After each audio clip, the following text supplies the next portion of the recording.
think the fundamental thing that everyone needs to do is understand their activity, their cash, what cash is going to be generated. So, good old-fashioned sort of accounting tools like cash flow forecasts, what we call three-way budgets, are really, really important, because what they do is they don't necessarily set what your actions. That doesn't necessarily set what you have to do. What they do is they establish, if you achieve what you think you're going to achieve, they do identify to you what your cash position is going to be at various points. And most importantly, they identify where you're at your highest level of stress, where that cash position is going to be at its tightest.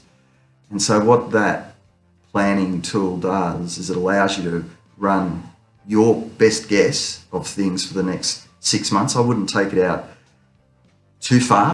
And what you then can be doing is running your actual numbers against those forecasts to try and understand whether the differences, the variances from what you thought versus what you're achieving is just timing, or is there a permanent difference? Is there something that has changed relative to what you were forecasting that's not going to correct itself, or it's not going to correct itself in the short term?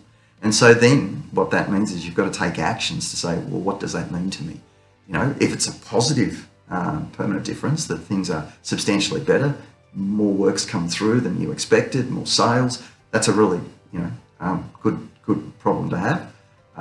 But clearly, if things that you thought were going to happen aren't going to happen, what this tool will do is you basically can then identify and forecast what's going to be the outlook with those changes.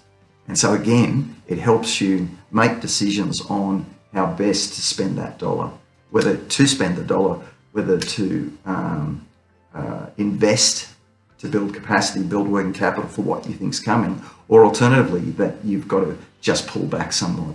So yeah, good old-fashioned cash flow planning, three-way budgets are really something that, a bit boring, but really valid at the moment, because there's just no absolute given driver of when sort of Groundhog Day is going to start to dissipate for us all.